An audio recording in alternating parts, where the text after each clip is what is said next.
G'day guys, welcome back to Supercoach for DR and welcome to the Round 4 Stock Market video. Hope you all had a rip of round this week. Now apologies for this being uploaded so late this week. Technology has not been my friend. I've attempted to upload this 4 separate times and record it 4 separate times. I just keep running into issues for some reason. So this week, I think I'm going to have to go laptop shopping.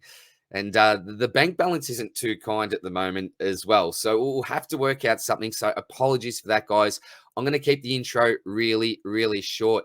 During the video, the audio does go out for a couple of slides. I think it might be near the premium midfielders, but obviously the slide will still be there. All the visuals will be there. I just cut out at times. So it's a little bit frustrating just for that midfield section, but I think everything else should be A-okay. So as I said, guys, I'm going to leave it for now. And let's start where we always do with the premium defenders. Hope you enjoy.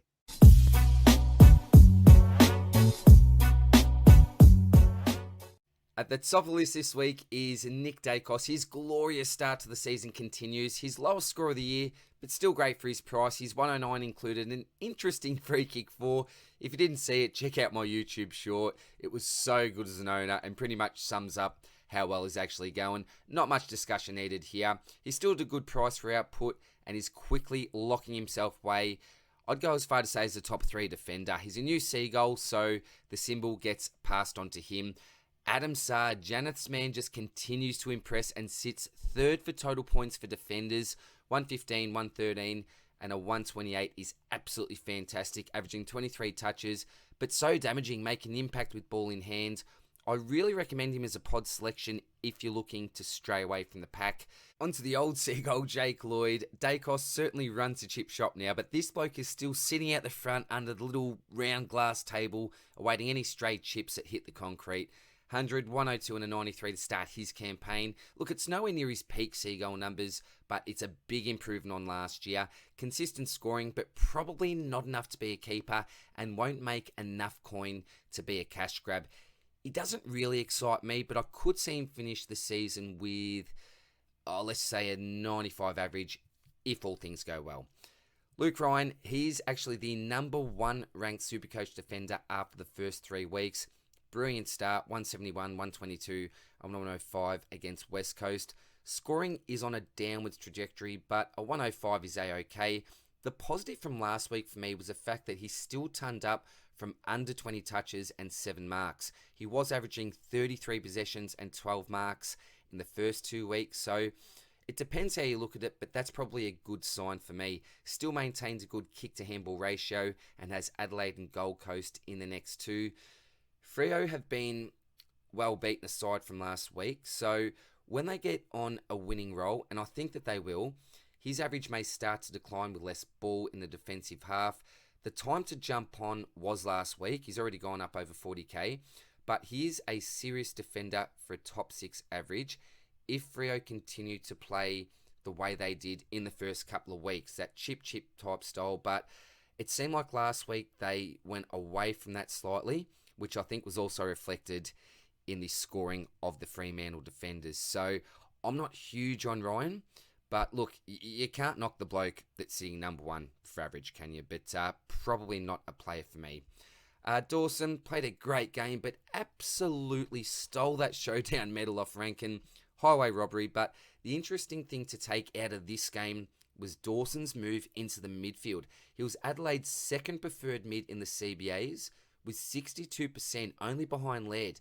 I mentioned during the preseason that a positive for Dawson is that although he can be moved around the ground at times, he still seems to score well in any role. He lied a bit to us saying that he'd be playing down back for the year in the preseason, but things change. Some will view this as a positive, some as a negative. His lowest disposal count for the year, with only 18, was last week, which may surprise some, given the fact that he was playing in the midfield, but did kick a goal, did use the ball well. I've got no idea what his role will be from week to week. But either way, if it's in defence or in the midfield, he should continue to score well. 97, 110 and a 114 to start the year is great. And I think that he should probably hover around his price. Bailey Dale, track in the right direction scoring-wise. 56, 83 and 102. So up, up, up. Still a no for me, though. I just couldn't go there. Sicily, a solid start to the year, currently ranked 5th for defensive averages, 111.99 and a 112 is pretty consistent, and I think a 110 average is probably on the cards this year. A player that I think we will want in our final sides. Brayshaw, big pass for me, and I'd actually be tempted to get out of the pick, but he does play West Coast this week. Bit of a tough one. Yeah, I'd almost be tempted to get out there, I think. Sinclair, low score this week after 104, 124, 63. That's pretty shocking, isn't it? Found enough of the ball, 26 touches, but efficiency was down. He had close to an even kick-to-handball ratio as well. Usually, that's closer to a 2-to-1 kick-to-handball ratio. So another reason for some lost points there. His next three are West Coast, Collingwood and Carlton, and he scored very well against every opponent last year. 113 against Gold Coast, 100 on the dot against the Pies, and a big 150 against the Blues. So I think for now, just keep him on your watch list.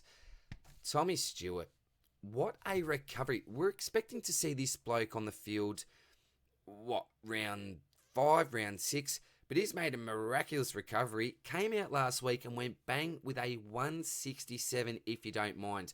I discussed his ceiling pre-season, and he's given us a really early look at what he's capable of when fit. I would 100% wait a week, especially given the fact that he's playing Hawthorn. I'd be surprised if Finn McGuinness didn't line up on him from the first bounce. He may go to someone else, but Stewart is the most logical tag target in the Geelong lineup for mine. Just personal opinion. Definitely one, though, to target next week.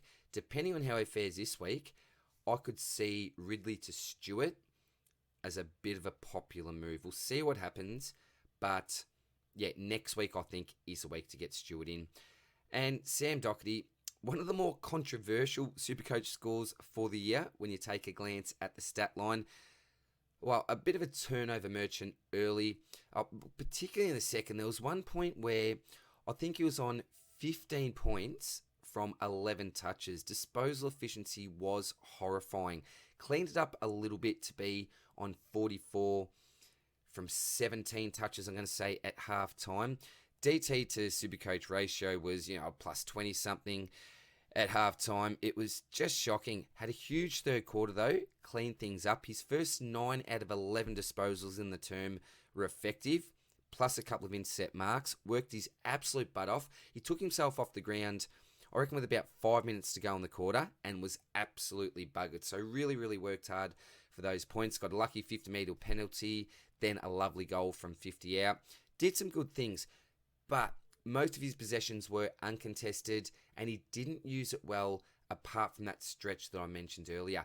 Either way, I'm still of a strong belief that this should have been a 100-plus score. 87 is way under. So for that reason, I've got a bit of confidence.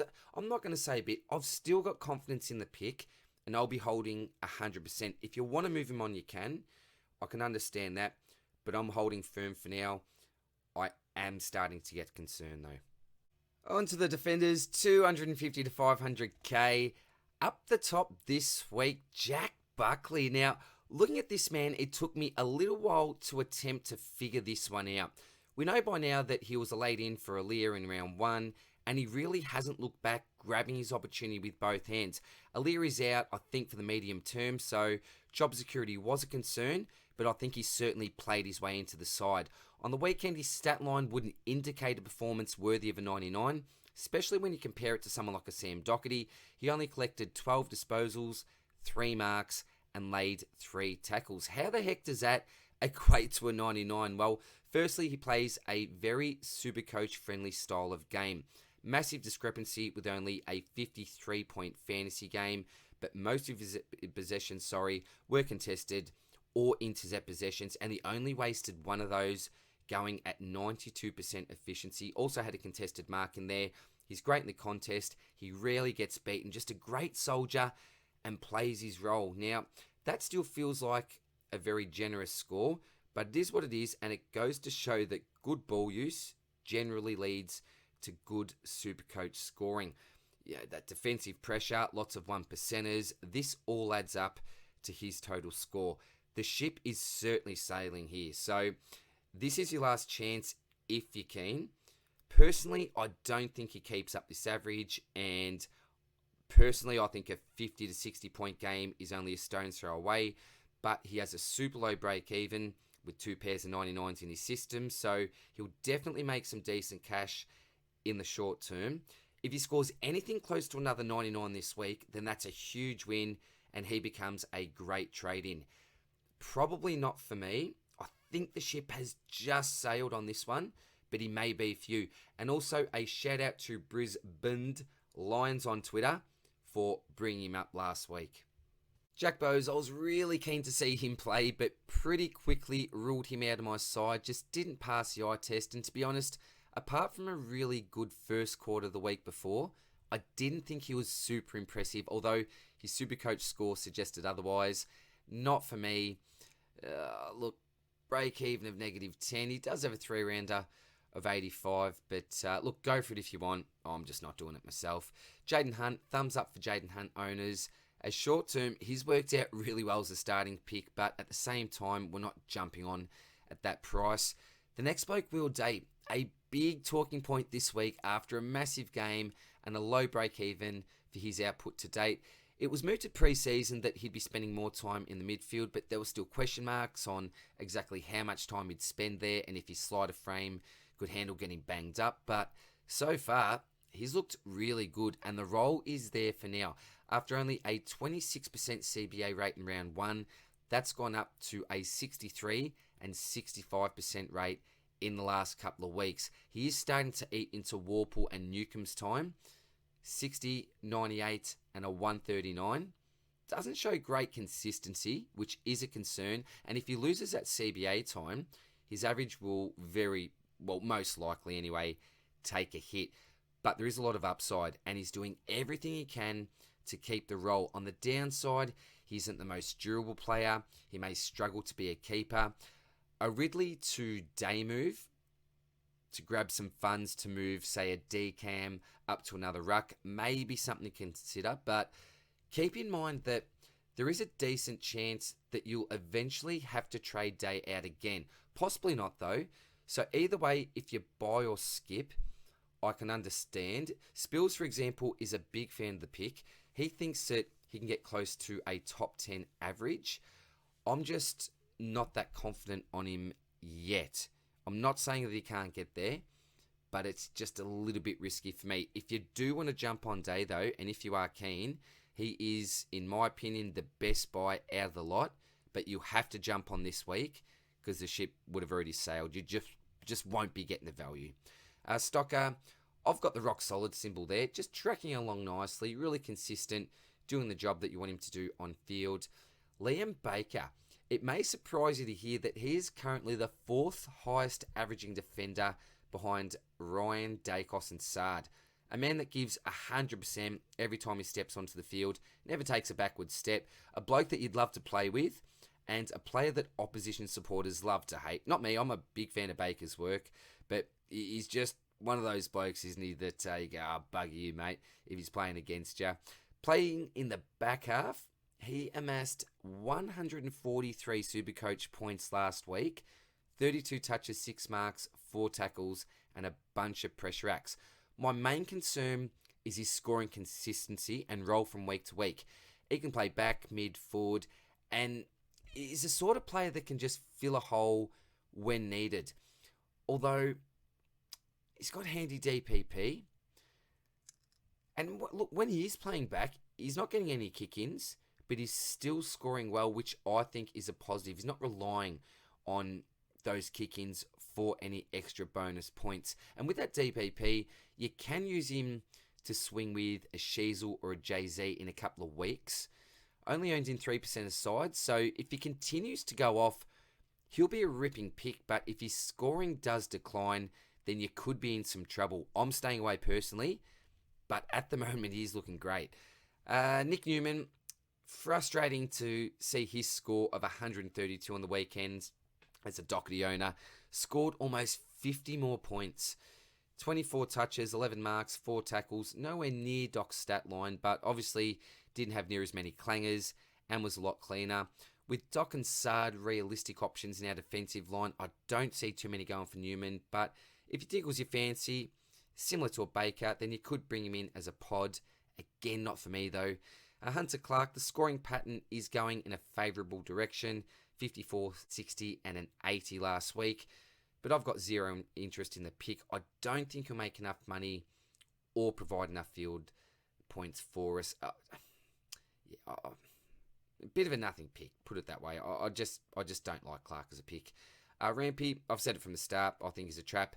That break even will start to rise even more. Yeah, if you went there, just not a good idea for mine. Ed Richards, Bevo switched back magnets, and Richie went back to defence and played a blinder. I watched him closely, and he was extremely effective. There's only one issue here, and we all know what it is. He could get bevoed at any stage. We saw him move forward the week before. That killed his ability to score. So it's all about the role. If he plays in defence, he's a fine selection. But if not, he becomes irrelevant. If you trust Bevo to keep him in the back line, then I think he could be a good pick. But trusting Bevo is a very dangerous operation. A 106 and 111 when playing down back is great value for the price, but a score of 70 playing up forward just isn't. So it's up to you. I think this is one where you just go with your gut. Brennan Cox. He was in the heavens from rounds 1 to 2, but did he fall back down to earth with a thud? A nightmare start to the game. Dropped an easy uncontested intercept, then follows up by giving a free kick.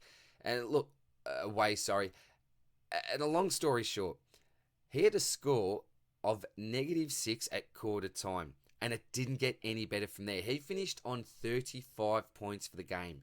35 points, unfathomable after his first 2 weeks' performance. But Freo changed things up, as I mentioned before, went away from that chip style down back, and his scoring did suffer. This seems like an absolute trap, and if you took the bait, then unfortunately it's not looking great. Jordan Ridley, look, I don't think it was a bad game from the Riddler.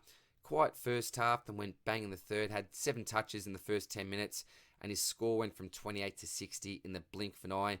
An issue here was his time on ground in the last quarter. Just spent so long on the pine, that really killed his ability to get a triple figure score. So for me, look, it's not a positive that he spent so much time off the ground, but it's certainly points lost, which means that it does give me a little bit more confidence with the pick. Zerk Thatcher wasn't there. I think he comes into the side pretty soon. Lots of people looking to trade this bloke out. Up to a Stewart, sideways to a Dacos if you, for some reason, didn't get him last week. Even down to Will Day, people are thinking as well. I get it. I'm not as confident that he finishes top 6, 8, 10, but I still think he's got the ability. So I'm really keen to watch him this week, and I'm hoping that he can at least go 100 plus. So I'm keeping him for now, but if you want to trade him out, I get it. I can understand why. And Hayden Young, 137.50 and an 84 says it all. At this stage, just too inconsistent to be considered.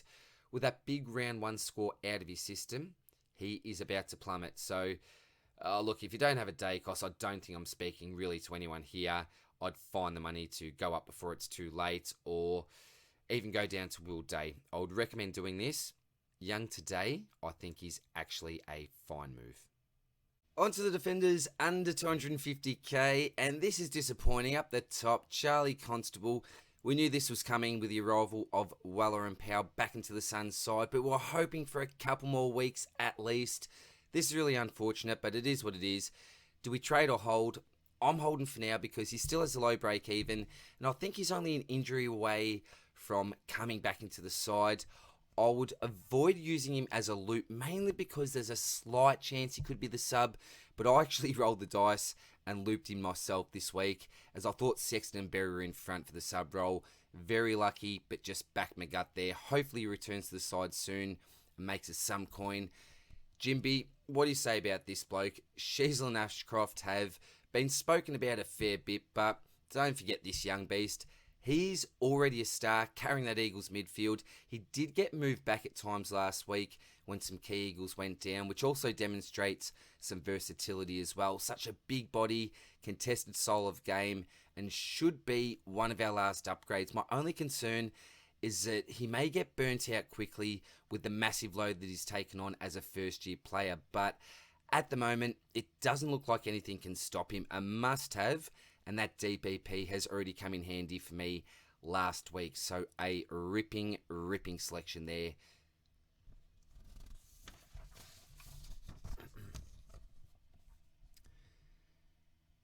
Darcy Wilmot, Pepsi Max King, pretty quiet in the first 3 quarters and then went bang, had a big impact in the last, which was good to see. He'll be in line for defensive mid-DPP in round 6, which will come in handy. Swing with some other DPP players there.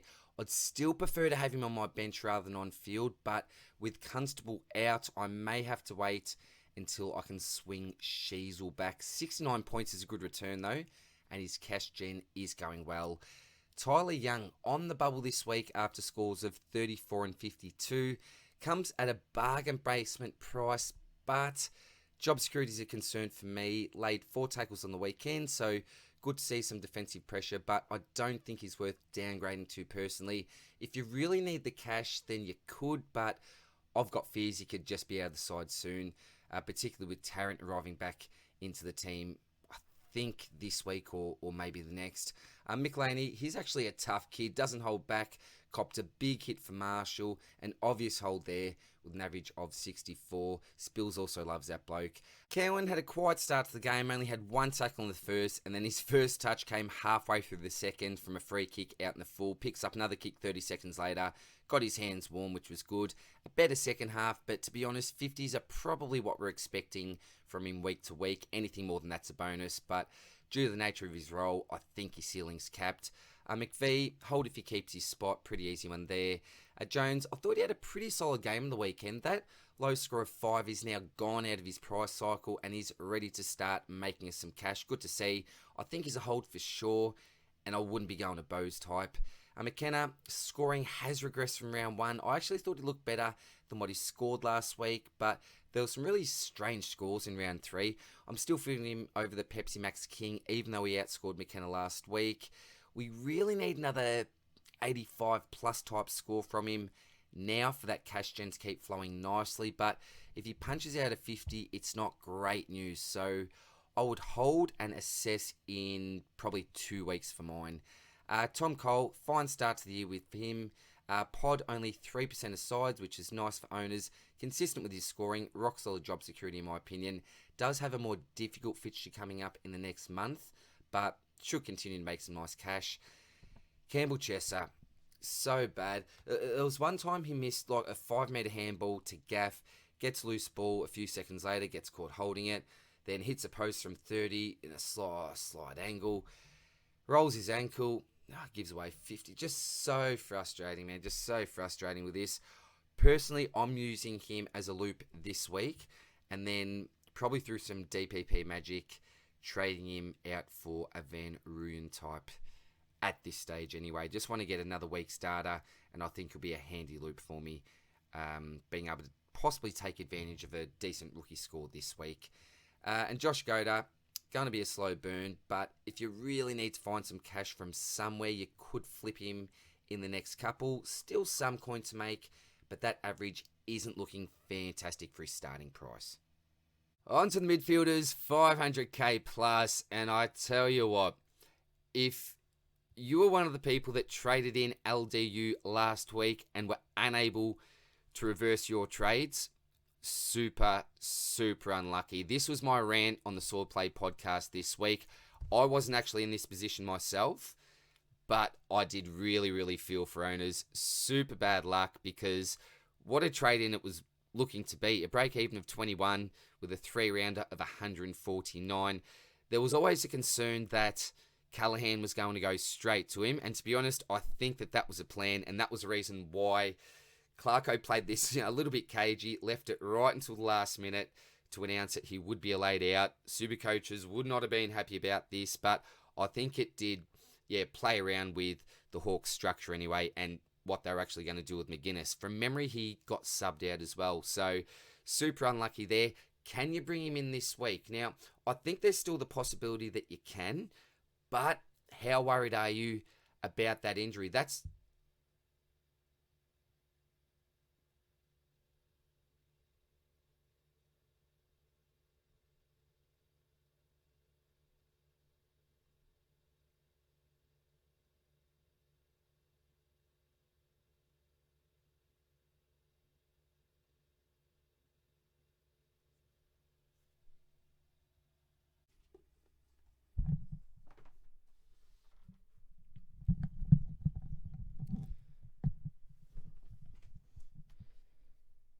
Bond, a BOG performance up until half-time, but unfortunately it was Clanger City. Didn't use the ball overly well and gave 6 free kicks away.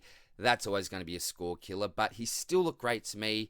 He shouldn't have a Clanger count like that again. Still had 28 touches and 6 tackles, so I'm expecting a nice bounce back this week. Scored 136 against the Tigers last year, so hopefully history goes close to repeating there, in contention for my captaincy if Laird doesn't fire. His teammate Jack McRae must have listened to the Stocky last week when I put him on notice. See me at the game on Thursday night and gone, bug you DR, stick this 114 in your pipe and smoke it. How dare you say Bont was a better pick? 30 touches, 4 tackles, 3 clearances, 7 inside 50s. But again, that CBA rate isn't looking good. Only 40%, which is a season low. So for me, the role still isn't there, and the Bevo factor remains. My boy Lockie finally gave us a half-decent score with a 117, but has already lost 34k in his starting price, 31 touches, 4 tackles, 8 score involvements, and kicked a goal, only averaging 26 disposals in 2023. In the first 3 rounds last year, he was averaging 33, so that's 7 disposals down, which is a ceiling killer. Coming up against the Pies this week will not be an easy matchup, but I think it was Janet that was going through some numbers with me, and traditionally, these inside type mids do score extra points against Collingwood. Maybe a little bit different this year, but his career average against them is 90.8, which is his second lowest against any side. Then he comes up against North and GWS, who are friendly teams for him, so a bit of a mixed bag there. If you didn't trade him out last week, I'd probably hold, but going up to Clary would be tempting, but did have a whopping 95% CBAs also. Took a 113, 106 and 109 to start the season. Below par numbers, but you can still stomach them. Went down 23k last week. CBA rate was down last week as well. And he gave up 22% of his round 2 CBA time to Swallow this week. Round 1 took 82%, Swallow 25. Round 2 took 93%, Swallow 37. And then last week took 71% and Swallow up to 62. I'm not sure why that was the case, but I wouldn't be too worried. Took's one of the main mans. Only the 20 touches last week, but more than half were contested. He used it pretty well and laid 6 tackles. I think just keep him on your watch list for now. Chatty Warner, the worst pick out of that bunch, that Green, Titch, LDU, over the last 3 rounds. It's only 3 rounds data, so a lot could change, but a lowly 59 on the weekend is too low for a keeper, and that floor would have me pretty worried. A super player, though. Love Chad Warner. Now, Klug, he's suffered with the addition of Dunkley and Ashcroft this year. Had, 70%, I'm going to say, in round 1. That plummeted to 19% in round 2 and 35% last week. Round 2 was mainly due to Berry tagging Oliver, which we do need to keep in mind, but he'll be a real bargain buy in a couple of weeks, but still probably one that we skip. Look at his scores, 68, 55 and 64. It's just plain ugly, and you can't sugarcoat it. And Travis Boak, the sub-man, go nowhere near him. Give it another 2 weeks, and Sheasel will be worth more or as much as a former Port captain. So, look, could you get him as that cheap, M9, F7 swing if he gets DPP status? Possibly, but at 580k, wow, what a fall from grace. On to midfielders, 250 to 500k, and Will Ashcroft is sitting at the top this week, and 80 on the weekend is all good. I can't wait to see him take on the Pies at the Gabba this Thursday. Absolutely pumped to see this bloke on the big stage against the hottest team in the comp, and I'm hoping for a 90 plus. Yeah, I'm calling that now, hoping for a 90 plus. Maybe a bit of hope there, though. I'm not too sure. He'll be coming up against this bloke, Steel Sidebottom. What a start this guy is having. A pick who I didn't think would have any relevance whatsoever in 2023, but he's turned back the clock to average 115 over the first 3, an 84 followed by 146 and a 114. Super impressive, averaging 22 touches a game, using the ball well. But at the price, I just couldn't do it. I would actually be surprised if he went close to 145 plus again in his career. Maybe a bit of disrespect, but at his age, I just couldn't do it. And he's never really reached uber primo levels before, particularly for a midfielder, but hats off to this man, Steel Sidebottom. Wheel Setter Goat. I'm dedicating this pick to my man Big Joe from the centre bounce. I've even given him his own symbol there, so how's that? I wouldn't do it just for anyone, but he's one of the most positive blokes in Supercoach, a fantastic fella, and I love the fact that he's getting a lot of joy out of the pick as an original owner, but also as a mad Don supporter himself. So shout out to you, mate. Can't wait to join you on the live tomorrow night. A lower score of 82 for setters this week after a massive 140 plus. His CPA rate been up and down, but still friendly. 74% in round 1, 90% in round 2, then back down to 68% on the weekend. Seems like he was the fourth cog in line, unlike in round 2 where it was the clear number 1 CBA mid. Dislocated his finger late in the game, but I don't think it's anything to worry about. Still really happy to have him on my side and hoping for him to give me some nice on-field points as well as some healthy cash gen. That 140 plus will be in his price cycle for one more week. He may be a quick avenue to upgrade to an Uber such as Oliver if you think he's a must-have early, or else even leave him as your last midfield upgrade. We'll just monitor, see how he goes, but I think it's too late to jump on now. The ship has sailed. Jacob Hopper, most of those that held managed to get a Baker or McKenzie type score, which was perfect timing. He'll start to make cash this week and is fit to play after missing last week's game due to a minor knee complaint. Mason Wood, the surprise packet after the first 3 weeks. Another one of Spill's absolute love childs in draft. 9th for total points and the 3rd highest averaging midfielder in the comp with scores of 108, 106 and 134 last week. There is no way I could do it, but the form is undeniable. Unfortunately, has a shoulder complaint, but the club has said that there's still a chance he'll play this weekend, so doesn't appear to be too severe, but there's just no way I could go to a pick like this, just personally. Lockie Ash, after a below par start to the season, he's followed up a 55 with a pair of 94s, playing an attacking role off halfback, 30 touches on the weekend with a 2-to-1 kick to handball ratio and 544 metres gained. Only the 3 contested, which may cap his ceiling. Will get defensive DPP in round 6, which will come in handy for some swings. A definite hold for now, but I don't think it's worth bringing him in. Dom Sheed, look, tracking along okay. No need to trade, no need to invest. Wangaleen Millerer, just not a good pick. I'd be moving him on if you still have him for some reason. James Warple, as you can see in the notes section there, I am a little bit worried. We need to watch him carefully. After looking like a possible trade-in option last week, things have flipped on their head, and now many view him as a trade-out target. A lot can happen in 1 week. It seems like Nash and Day are eating into his CBAs after we thought that he may be the main man behind Newcomb this year. Now, I don't think he's a must trade out. He could come good, and his break-even isn't even in the red, but that 45 is now in his price cycle for the next 2 weeks, which means short-term cash gen may be halted. He made close to 30k last week, but unless he goes close to, say, 100 this week, that break-even will just continue to rise. I've always had concerns about his lack of ceiling, and when he has a below-par game, his floor comes into play, and it's not great. So if you need a cash grab from somewhere to, say, move a decam up, then I think Warple is a candidate for that.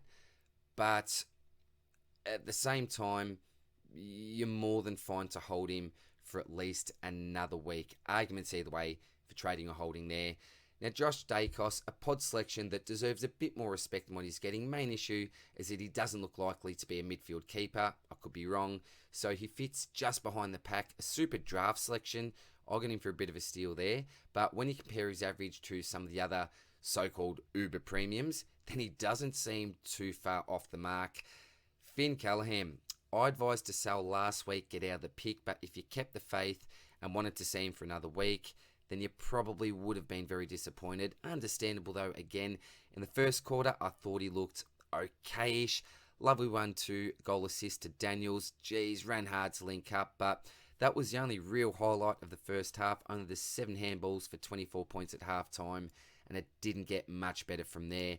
Now the break-even is in the red, which means that it's definitely time to move him on before he starts to leak cash. His shoulder could give way at any time, and I'm not a believer in the wing role for Supercoach scoring. A talented player with a very bright future, but in my opinion anyway, time to move him up or time to move him down. Jordan Goey has the yin-yang symbol next to his name, which may be a little bit unfair because when I say he had a poor performance in round 2, that was still a mid-80s type score, but we know in round 1 had a red-hot start, and that was a little bit unexpected for some.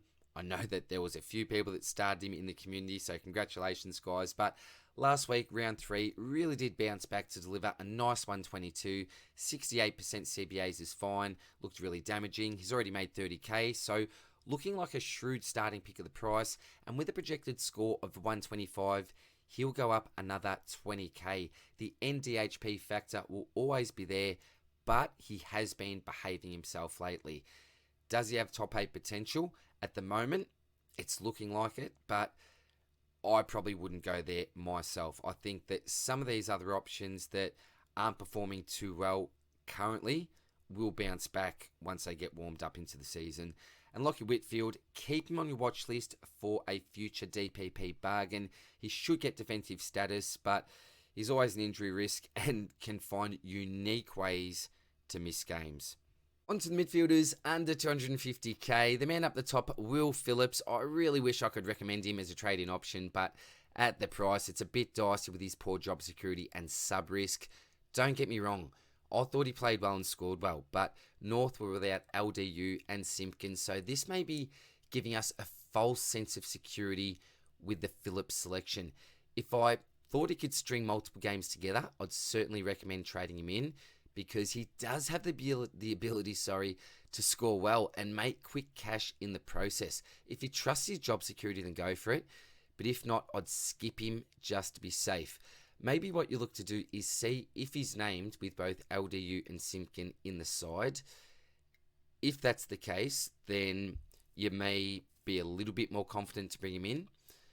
But still, very similar type players. Does that mean that he's even more of a sub-risk? I'm really not too sure. As I said, probably on the side of skipping him for now. Oscar Baker played a blinder against my boys. Lovely dummy, and then onto the left foot for a snap. I was right behind the goals, and even though it wasn't great for the Lions' hopes of winning, it was great for my Supercoach score. Popular fill-in for Hopper owners this week, and didn't he time it well. That 90 plus is now in his system for 2 more price movements, which is fantastic for short-term cash gen. Another 90 plus, he'll make a 150k profit really, really quickly. Ralston on the bubble this week. A few people have traded him in. And look, is it a decision between him and Will Phillips possibly? Maybe it is for some people. In round 1, 48 points from 7 touches. In round 2, 55 from 14 touches and 3 tackles. Now, the attraction to this pick is his CBA rate. 61% and then 59% last week for an average of 60. It's a great role for Supercoach. In saying that, I'd like to see some higher scores given the fact he's got such a favourable role in the side at the moment. I'm not sure if he's doing enough to suggest that he's got long-term job security. It does look like they're giving him a fair bit of responsibility in there though, so that could suggest that they're keen to continue playing him. I'm not sure if Perryman may affect him when he comes back. I just never seem to have a great read on GWS players. He'll set you back almost 140k, so a slightly elevated rookie price, still cheaper than Phillips, so this is a tough one. He certainly isn't a must-have by any stretch, but if you like him, you could go there. Not for me, though. I'm not a huge fan of either of these guys on the bubble, but it's funny because at the same time, I could see one or both of them still working out well. It's probably one for the team sheets, and you need a little bit of luck and a crystal ball to select the right one. Yeah, really, really tough, but if I had to go with one, it's probably just Rouston, yeah, just Rouston, but that's a tough one. I wish I could really just sit on the fence there. Quickly, Ollie Hollands looks like a real player of the future for Carlton. Really passed the eye test. Hard worker. Always tries his guts out. Had a red-hot start last week with 8 touches in the first, but only the 1 touch in the second and a single tackle in the third. Sort of went missing. Still a certain hold, but not a trade-in. Cam McKenzie played a great game on the weekend and all of a sudden seems fieldable again, which is great news for me. Works hard, high footy IQ, reads the play well. Still, I'd say physically underdeveloped to make a big impact in the midfield, particularly mid and later on the season when he's pretty banged up. There was one point in the game where he tried so hard to tackle Cunners and bring him to the ground, but Cunners basically just laughed at him, shrugged him off, please boy, sort of thing. But also had a massive shank for goal where some points were lost. If that goes through, he gets close to a triple figure score. So wrapped with what Cam McKenzie did on the weekend, that cash gen will start to get going again. Philippou, I'll just be holding for now. Had a decent start to his AFL career, but due to the nature of the position that he plays, consistent scoring is difficult. I do worry that some of the Saints' averages may decline when they start to lose games though. And Liam Henry, not a relevant player at this stage and unlikely to feature on the Stocky unless he puts in a really solid performance next week. On to the Rucks, and there is a fair bit of action here this week, obviously due to the fact that Darcy Cameron is out for the medium term. So unlucky there because he was looking fantastic, on track for a 120 plus.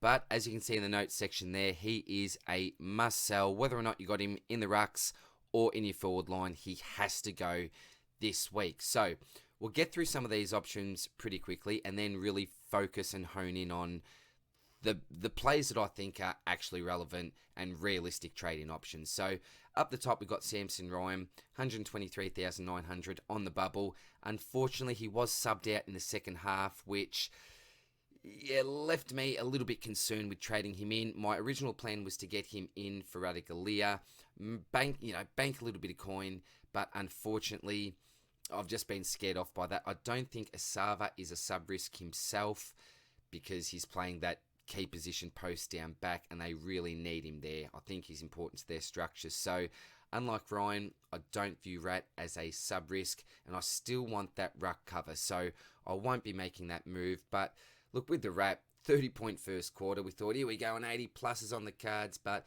then he just faded out, which again is expected with his role. At one stage, it was a comedy of errors from him. In one play in the last quarter, he fumbles about 3 times, handballs straight to a Suns player. They handball back to him. Just a sloppy piece of play. But look, I've got the hold symbol there as well as the chop symbol or the watch symbol. Either way you want to go, it's understandable and pretty much team dependent. Flynn, 105 average over the first 3, but look, apart from being a pod selection and likely to make 20k this week, just again, not realistic with the other options we've got. Nank, a real pod type selection. He's on fire with a 118 average. So look, if you want to go there, you certainly can. Will he end up, say, in the top 3? I'm not overly confident on that. Certainly not top 2. Grundy, English, I'll get back to. Rowan, look, am I concerned? A little bit, but not overly. Not overly. I think that he'll certainly warm into the season. 505,000, break even of 82, 3-rounder of 96. We're not talking disasters here, but what really, really hurts is the fact that he's a really highly owned player. And, well, for some of us, we don't have either of English or Jared Witts. And that makes the Marshall selection feel worse than what it actually is, in my opinion. So we've all got him at this stage. Could you move him on? You could if you want, but I'm going to hold for now. Jackson's not really relevant. Skip past him. Rob, no disrespect, but 107 just won't cut it. Look, Darcy, we got to talk about Darcy because this was a bit of a comeback game, but we really were expecting it. Oh, man, it's a beautiful contested intercept juggler, 18 hitouts in the first, 3 contested, but only 33% efficiency, but still 36 points at quarter time. Then Seko, lovely tap to Bray, set up a goal, then right in the forward line, Williams beats Jackson in the next contest comfortably when Shrek went out. Kicked a nice snag in the second, and I bloody hit the roof. So frustrating. He then spent 12 minutes straight on the bench, and there were so many stoppages. Williams was actually matching Jackson at this time. So super frustrating there. Super frustrating there. Shrek comes on after spending all this time on the pine. First contest, clear tap down to Schultz. I reckon he literally lost 25 points with him being on the pine during that stage. There was a massive stalemate for ages, and within 1 minute, Shrek coming on again. O'Driscoll had a shot, responsible for that play. To end the third, couple of clangers, then gave another free kick away to start the fourth. Oh man, it was tough to watch. So a little bit up and down, but at the end of the day, really did hit back. This is what we needed from an owner's point of view. Do I love having him in the side? No. Do I think he's a good option to bring in for Cameron? No, I really don't. So I think there's three people that people are looking to bring in, and that is Timmy English, Jared Witts, or for some, Mr. Brodie Grundy. So, look, let's get Grundy out of the way. What a game he played in the weekend in a Gauntless Melbourne side. I'm going to tell a very quick story, as I think it's a good comparison.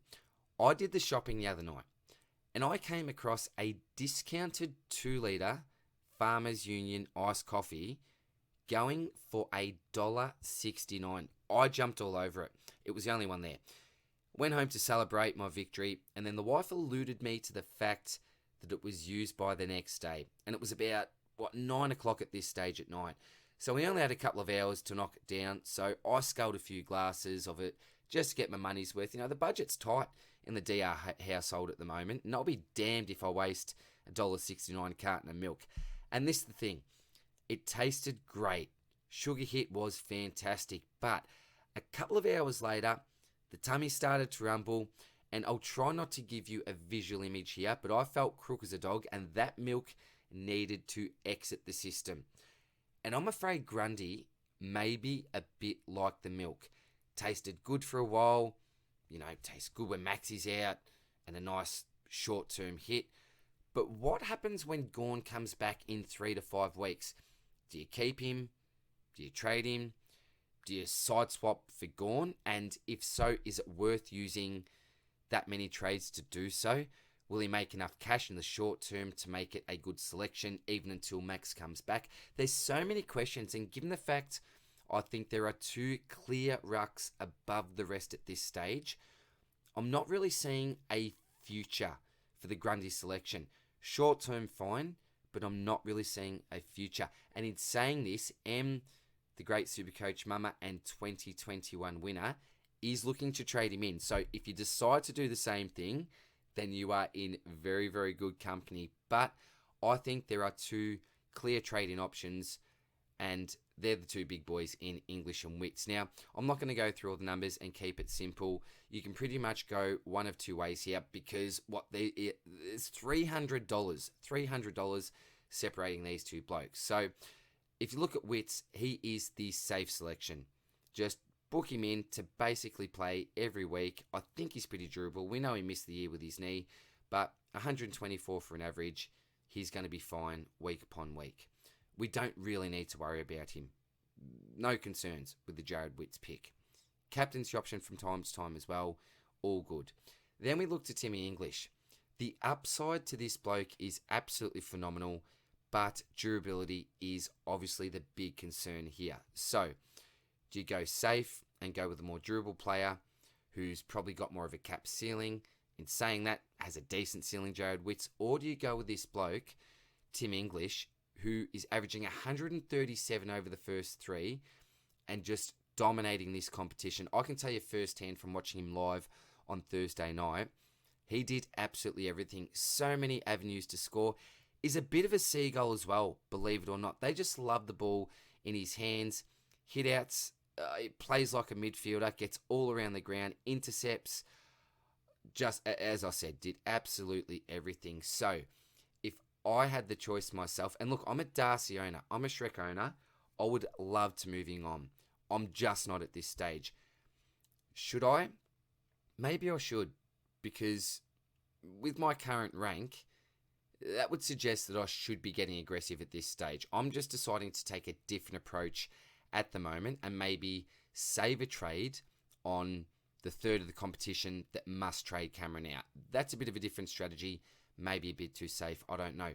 But in saying I'm taking the safe approach there, I'm not going with the safe player in Wits. I'm going with the bloke with the big upside, and that is Timmy English. I can't go past this pick.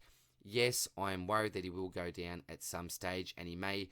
But let's just say that that's in 12 weeks' time. Look at all those points that you are going to miss out on. If fit and firing, he's going to score well. So I'm just not concerned with the English pick whatsoever. Scoring-wise, the only concern for me is the durability. So English for me, Witt's the other option. I don't like Grundy, and I don't really like any of the other trading options here. So one of the two big boys for me. The decision is yours. On to the forwards, over 500k. I'm not going to talk a lot here. I don't think many of these blokes need a lot of discussion because we've talked about them for so long during the preseason and over the last few weeks. But up the top, we've got Dylan Moore, break even of 62. Due to his role, I just don't think he's going to be someone we look to trade in. Rosie had a spectacular game last week. I think he's a buy now. 82 for break even. He could have won the medal. I think he played that well. Timmy Taranto, again, on repeat about him. Gets a lot of the ball, butchers it, but still scoring well enough for us. Dunkley has been a little bit underwhelming, but that break-even is very close to that 3-round average, and he should be just hovering around the price, I think, for a little while. Butters 503, maybe one that you may look to put on the chopping block soon, or else you may just want to watch, see how he goes. Completely up to you. And Cogs, talk about an absolute roller coaster. In round one, coaches were patting themselves on the back for selecting this man. Lots of people brought him in round two and was a little bit underwhelming against the Eagles. And last week, it was an absolute train wreck. But come on, that free kick for dissent against Cogs, I think was borderline ridiculous. So a little bit unlucky for Cogs owners, but all of a sudden, we're expecting him to be, around the 600k mark, round 4 or 5? Yeah, maybe close to the 500k mark. On to the forwards, 250 to 500k. The man up the top, Harry Sheasel, scoring like a premium, and to be honest, may have the potential to even be a keeper. He's playing that well. 2 114s and 120 last week is so elite for a first-year player. You've got to have him in your side. SBS, now get this, in the Swordplay podcast, Spills revealed that he'd set his alarm for 4 o'clock in the morning to pick this bloke up in draft. Keen as mustard he was, so maybe something you could do there, but I can't do it in Classic. Playing off halfback in a decent role, but historically he's very inconsistent, so a low break even and playing well, but too much risk attached for mine. Oscar Allen even, 3 goals in the first quarter. I've got Baker on my mind after that dummy and left foot snap. But a little mini screamer, which was cool, 62 points at quarter time, if you don't mind. 3 snags, slowed up after that, but with 97 in his price cycle, he'll make some good cash in the next couple of weeks. We needed a spike game early, and Oscar delivered. Already gone up 50k, so looking like a decent starting pick. Jay-Z, a very popular trade in last week, and did disappoint with his score, but for me, the role was still there. I'm not too concerned with the pick. Potential keeper status and a shoe-in for defensive DPP in round 6. 102, 123, and a 78 over the first 3. Made over 44k last week, which was nice. Main reason I think for his lowest score was that over the first 2, he'd averaged 26 touches, exactly in both matches, 22 kicks and 4 handballs, so a great ratio there, but only the 19 touches last week in Tassie. And again, a great ratio, 16 and 3. If you still believe he can be a keeper, then you could pick him up, but the ship is very much sailing, and his age may put some people off. In saying that, though, he isn't playing that inside mid-roll anymore, and his body isn't getting banged up near as much. So I'm really happy to have him in my side, but you probably wanted to jump on last week. Don't think it's too late, though. Rochelle, a super talent and finding new avenues to score due to spending more time in the middle and around the ball, averaging 40% CBAs over the first 3, as well as 18 touches and 2 goals per match. He seems to be thriving that mid-hybrid type role, such a super talent. We know how dangerous he is when he's playing forward. Probably too many safer options, but could be a nice pod if his form continues, and an awesome player to watch. Now, Dan McState, probably a potential fantasy pick, but I've got the feeling he may be taking the reins in the ruck until Cox and Cameron return. Played a blinder in the ruck last year when the Big O went down early in our semi-final against the D's, and it was his highest ranked game for the season. So I'm not saying jump on, but just want to keep an eye on anyway. Isaac Smith, we're not going to select him in our sides, but he can hold his head high in what's been a very disappointing start for the 2022 Premiers. I do have him in draft, so that's pretty handy there. Errol was a bit quieter last week against an elite opposition midfield in the Ds. A slow first quarter, but got more involved in the second. Laid a nice tackle, got a holding the ball free, then a 40-metre bullet pass to Buddy for a goal assist. Quiet again the third, but a score of 85. It's all good against the Ds. I've still got him pegged for a top 6 to 8 average in the forward line, so all happy with the Errol pick. Horn Francis, the score's been all over the shop. We've seen the great, the ugly, and the just okay last week. In round 1, 136 from 67% CBAs, then 45 points from 59% CBAs, and 84 again from 59% this week. Not finding a heap of the pill, only averaging just over 15 touches in the last 2, and has averaged 3 free kicks against with 9 total to date. He's made almost 30k last week, which is good, but he should stagnate after a couple of poorer scores. I'd hold for now, and then just look to trade when the time's right. He's not going to be a keeper, in my eyes anyway. Heaney, 71, 77, 38 equals an easy trade out for me. And Tommy Hawkins, like Heaney, you can't afford to be carrying him in your team when we've got so many good forward options available. Get him out. And we'll finish off with the forwards under 250k. Thanks very much for sticking with me. Up the top, we've got Joel Amadi. The party has started with a bang, averaging triple figures over 2 matches, a 122 against the Hawks, booting 4 goals, and a 78 against tougher opposition in Melbourne. Was pretty impressive for mine. With McLean out of the side, he's playing as the second ruck, so some bonus points there. I just don't rate his consistency. But he does have a decent enough role, and job security should be okay until Hickey's due back at least. I'd rather go Chandler, to be honest. Anthony Caminiti, I wish I had have selected Cammer, not just because he's a ripping bloke, but he's actually looked good. Slightly concerned when the Saints start to rack up some more losses, but he's already made some good coin from his bargain basement starting price, and I wish this man all the very best this season. Kane Chandler, wow, this man just seems to make every disposal count, rarely wastes it, had a lovely goal assist with his first possession, beautiful delivery, and that just really set the scene for the rest of his night, averaging 85 points per game over his first 3. Job security looks great, which is evident in the fact that he actually received some coaches' votes this week, so there's no better form of praise than that. Now, the question is, can he keep it up, and is he worth still bringing in? I'm actually not against it. He's playing West Coast this week, then he has a really nice fixture for the next month. Although he starts forward, he doesn't play that traditional small forward role, comes up the ground, even pushes into defence at times. He's already had the one big rise, but if you still think he's got another 150k in him, then I think it's fine to bring him in. Now, there's obviously the risk that he drops a couple of 50s. If, say, he goes at 55, 60 next week, then that cash gen won't come to a complete halt, but it'll certainly slow up. And I don't think that it would be a good move to bring him in. Obviously, predicting scores like that would be coming up, and we can't do that. But look, I still like him as a player. I think he's fine to have on field, and I'd actually recommend trying to do that if you can. If you've got him on your bench, see if there's a way that you can actually get him on field, maybe using some DPP. I think that's a really good idea. If you think the ship has sailed already, then it's fine to pass on him, but the way he's tracking currently, he still has a lot more to make. Noah Long, super impressive and exceeded my expectations for sure. One of the shining lights at the Eagles, uses the ball well, saw him link up. Sorry, geez, I'm almost at the end of this now. I am struggling. But I saw him link up with some important plays and seems to have footy smarts as well. And for me, one of the picks of the rookie bunch this year. Great selection if you started Noah Long.